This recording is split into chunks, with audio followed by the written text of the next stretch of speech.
Energy band theory students, हमने बात की थी कि कुछ मटेरियल्स हमारे पास, जब हम सॉलिड्स को कैटेगरी में डिवाइड करते हैं इलेक्ट्रिसिटी के लिहाज से, सो हम देखते हैं कुछ कंडक्टर्स है, कुछ इंसुलेटर्स है, कुछ सेमीकंडक्टर्स हैं। तो अब हम देखते हैं कि ये जो कंडक्टिविटी है, सॉलिड्स की जो कंडक्टिविटी है, उसको हम मजीद किस बेसिस पर, किस थ्योरी पर एक्सप्लेन कर सकते हैं, जिसको हम कहते हैं energy band theory. Actually first अगर हम देखें इसके नाम पे, देखें बैंड का मतलब ये है कि जब आप मुख्तलिफ चीज़ों को, फॉर एग्जांपल डिस्क्रीट चीज़ें होती है, उनको एक कंबाइन फॉर्म में लेते हैं, जिसको आमतौर पर आप एक पट्टी कह सकते हैं।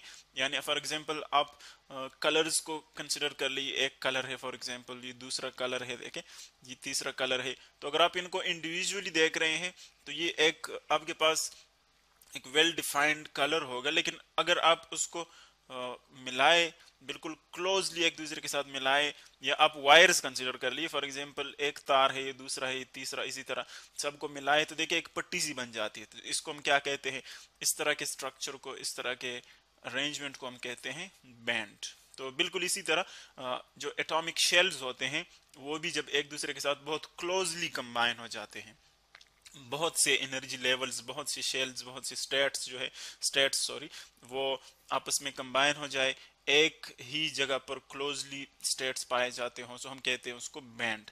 तो हम सॉलिड्स को इसी बेसिस पे जो है वो एक्सप्लेन करेंगे, एनर्जी बैंड थ्योरी क्या है।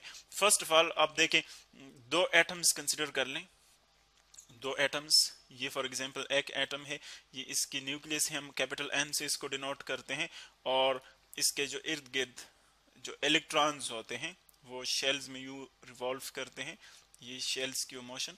आप कंसिडर कर लें कोई भी एटम आप ले सकते हैं, चूंकि हम कंडक्टर्स की बात कर रहे हैं स्पेसिफिकली, सो आप कंसिडर कर लीजिए हमारे पास एक कॉपर, कॉपर दरमियान में जो शेल्स है वो हमने ड्रॉ नहीं किए हैं, यहाँ पर और भी शेल्स हैं जो हमने ड्रॉ नहीं किए हैं, हम जस्ट उनके लास्ट शेल की बात करेंगे। इसी तरह आप कंसिडर कर ले एक और कॉपर एटम, यहाँ पर ये नेक्स्ट एक कॉपर एटम है, दोनों एक दूसरे से एक डिस्टेंस पे है फॉर एग्जांपल, सो हम कहते हैं कि इनके दरमियान जो इंटरेक्शन है वो जीरो है, एक डिस्टेंस पे पड़े हुए हैं you, know interaction between the atoms. इसी तरह अगर हम इनकी जो आइसोलेटेड फॉर्म्स है, इनको यूं देखें, ये इनकी आइसोलेटेड फॉर्म्स है। इसी तरह अब देखिए, चूंकि हमने पहले पढ़ा कि हम इनकी लास्ट शेल की बात करेंगे, सो इसके जो लास्ट शेल में नंबर ऑफ इलेक्ट्रॉन्स है दैट इज वन। यहाँ पर आप ये एक इलेक्ट्रॉन जो है वो कंसिडर कर लें, एक इलेक्ट्रॉन, इसी तरह एक इलेक्ट्रॉन आप इसमें कंसिडर कर लें, ये नेक्स्ट एटम है, इसमें एक इलेक्ट्रॉन है। अब अगर आप देखें दोनों डिस्टिंक्ट जो आपके पास एटम्स हैं, अब इनका एक दूसरे के ऊपर कोई इन्फ्लुएंस नहीं है, दोनों आइसोलेटेड एटम्स हैं, आइसोलेटेड एटम्स, यानी एक्चुअली एक दूसरे एक दूसरे के साथ इनका जो इंटरेक्शन है वो जीरो है। अब अगर हम यूं कर लें, देखिए जब आइसोलेटेड फॉर्म में है तो इनके जो लास्ट शेल्स हैं वो आपको नजर आ रहे हैं, एक एनर्जी लेवल है, एक वेल डिफाइंड एनर्जी लेवल है, ये एक वेल डिफाइंड एनर्जी लेवल है। लेकिन अगर हम इनको क्लोज कर ले, यानी मैं यहाँ पर इनको जस्ट वो लास्ट शेल्स दिखाता हूँ, अगर हम इनको क्लोज एनफ कर लें, यानी इन दो एटम्स को देखें, दो एटम्स को मैं बहुत क्लोज कर लेता हूँ, इनके जो लास्ट शेल्स होते हैं वो क्या कर लेंगे, ओवरलैप कर लेंगे। जब ओवरलैप कर लेंगे तो क्या होता है कि यहाँ पर जो ये एनर्जी लेवल था ये स्प्लिट हो जाता है इनटू टू स्टेट्स। पहले यहाँ पर देखिए एक ही एनर्जी लेवल आपको नजर आ रहा है, ये एक एनर्जी लेवल नजर आ रहा है, लेकिन जब ये दोनों आपस में ओवरलैप कर जाते हैं, बहुत क्लोज आ जाते हैं, एटम्स ओवरलैप करते हैं, तो ये स्प्लिट हो जाते हैं into two states. Two states क्यों, चूंकि हमने देखा कि ये टू एटम्स हमने मिला लिए, सो ये स्प्लिट हो जाते हैं किसमें, टू स्टेट्स में, यानी यहाँ पर टू स्टेट्स बन जाएंगे। इसी तरह अगर हम इन दो एटम्स की बजाय बहुत ज्यादा एटम्स कंसिडर कर ले, यानी let suppose we have n number of atoms, n number of atoms, जिस तरह के सॉलिड्स में होते हैं। अब देखें सॉलिड कोई स्ट्रक्चर, अब देखें कोई सॉलिड कॉपर आप कंसिडर कर ले तो उसमें एक या दो एटम्स तो नहीं होते, बल्कि अ लॉट ऑफ एटम्स होते हैं, अ नंबर ऑफ एटम्स होते हैं। तो इसीलिए हम कहेंगे कि वहां पर हम जनरली कह लेते हैं कि एन एटम्स है फॉर एग्जांपल। सो जब देखें एन एटम्स आपस में कंबाइन होंगे, ओवरलैप कर लेंगे सपोज, तो इनके जो लास्ट शेल्स है उनके वो भी स्प्लिट हो जाएंगे, लेकिन कितने स्टेट्स में स्प्लिट हो जाएंगे, जितने एटम्स होंगे उतने में स्प्लिट हो जाएंगे। अगर 3 है तो 3 स्टेट्स में वो स्प्लिट हो जाएंगे, 3 स्टेट्स में स्प्लिट हो जाएंगे। अगर 4 है तो 4 स्टेट्स में स्प्लिट हो जाएंगे। और अगर n नंबर्स हैं, n नंबर ऑफ एटम्स है, तो n स्टेट्स में वो स्प्लिट हो जाएंगे। इसका मतलब ये है कि अगर सपोज हमारे पास n जो है 1000 है, तो इसका मतलब ये हो कि वो 1000 में स्प्लिट हो जाएंगे। इसका मतलब ये है कि यहाँ पर हमारे पास जितने ज्यादा एटम्स होंगे उतने ही ज्यादा वहां पर एनर्जी स्टेट्स बनेंगे, न्यू एनर्जी स्टेट्स बनेंगे, और वो बहुत ज्यादा क्लोजली स्पेस्ड होंगे, यानी एक दूसरे के बहुत करीब होंगे। आल दो के हम जानते हैं कि एनर्जी लेवल जो है, जो या एनर्जी स्टेट्स जो हैं वो डिस्क्रीट होते हैं। डिस्क्रीट का मतलब ये है कि हर एक स्टेट की डिफरेंट एनर्जी होती है, और इन स्टेट्स के दरमियान जो स्पेस आ रहा है वो उसकी कोई एनर्जी नहीं होती। यानी फॉर एग्जांपल आप दो स्टेट्स के दरमियान ये जो छोटे छोटे स्पेसेस आपको नजर आ रहे हैं दो स्टेट्स के दरमियान, वहां पर इलेक्ट्रॉन नहीं रह सकता, क्योंकि वहां पर एनर्जी की कोई वैल्यू नहीं है, क्योंकि एनर्जी कंटिन्यूस नहीं है बल्कि वो डिस्क्रीट है। यानी आप यूं कह सकते हैं कि इनके दरमियान जो स्पेसिस हैं वहां पर एक्चुअली इलेक्ट्रॉन अलाउड नहीं है। सो जब देखे n एटम्स आपस में मिल गए, सो उनके जो लास्ट शेल्स है वो n स्टेट्स में डिवाइड हो गए। अब ये आपके पास जो जो लास्ट शेल सारे डिवाइड हो गए, स्प्लिट हो गए, सो आपके पास इस तरह की कॉन्फ़िगरेशन बनती है। यानी ये आपके पास वो सारे स्टेट्स बन गए लास्ट शेल से। जितने ज्यादा एटम्स होंगे उतने ज्यादा स्टेट्स मिलेंगे। सो ये आपके पास स्टेट्स बन गए, और ये देखिए आपको किस तरह की नजर आ रही है, एक बैंड फॉर्म नजर आ रही है, एक बैंड फॉर्म।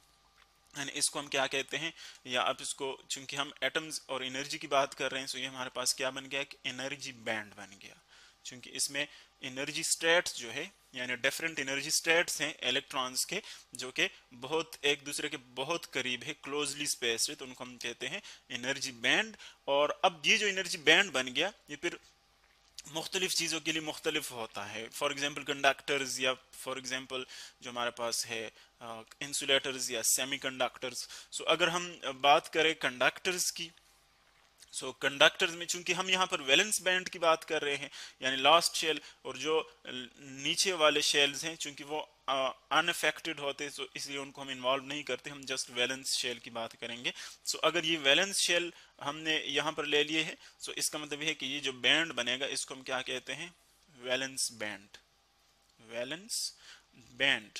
और हम जानते हैं कि जब वैलेंस शेल से किसी एटम में इलेक्ट्रॉन बाहर चला जाता है, तो इसका मतलब यह है कि वो फ्री हो गया, और जब फ्री हो जाता है तो वो किस बैंड में चला जाता है, कंडक्शन बैंड में, कंडक्शन कंडक्शन बैंड, इस बैंड में चला जाता है। यानी वो बैंड, वो रीजन जिसमें इलेक्ट्रॉन फ्रीली मूव कर सकता है, हमें इलेक्ट्रिक करंट दे सकता है, उस बैंड को, यानी उस ग्रुप को जिसमें ज्यादा एनर्जी स्टेट्स होंगे, उसको हम कहेंगे कंडक्शन बैंड। और अगर ये वैलेंस स्टेट्स है, यानी इलेक्ट्रॉन जो है वो लास्ट शेल में है, लास्ट स्टेट्स में है, तो इसका मतलब है कि वैलेंस बैंड होगा, उससे ऊपर चले गए तो फिर कंडक्शन बैंड होगा। और आप देखेंगे नेक्स्ट जो हमारे पास लेक्चर्स होंगे उसमें हम देखेंगे कि वैलेंस बैंड और जो आपके पास कंडक्शन बैंड है, फॉर एग्जांपल अगर हम इसको with respect to energy consider कर ले, लेट्स सपोज ये आपके पास है valence band, valence band you draw कर सकते हैं, और इससे ऊपर फॉर एग्जांपल है, ये देखिए मैंने रफली ड्रा किया, लेकिन आप इसको बिल्कुल यूं कंसीडर कर ले कि इसी तरह का एक बैंड है, और इसके ऊपर होता है कंडक्शन बैंड। सो कंडक्शन बैंड और वैलेंस बैंड के दरमियान एक गैप होता है जिसको हम कहते हैं फॉरबिडन गैप, या एनर्जी गैप आप इसको कह सकते हैं। ये जो गैप आपको नजर आ रहे देखें, this is called forbidden forbidden gap. Forbidden gap का मतलब ये है कि इस गैप के अंदर इलेक्ट्रॉन स्टे नहीं कर सकता, यानी ये एक्चुअली अनअलाउड है। यहाँ पर इलेक्ट्रॉन की कोई एनर्जी वैल्यू नहीं है, या तो इलेक्ट्रॉन यहाँ पर स्टे कर सकता है, और या फिर इलेक्ट्रॉन जो है वो यहाँ पर स्टे कर सकता है। इनके दरमियान जो आपके पास गैप्स है, these are called energy gaps या फॉरबिडन गैप। तो इसका मतलब ये है कि जो इंसुलेटर्स, कंडक्टर्स या सेमीकंडक्टर्स हैं, उसकी एक्चुअली जो कंडक्टिविटी है वो इस गैप पे डिपेंड करता है।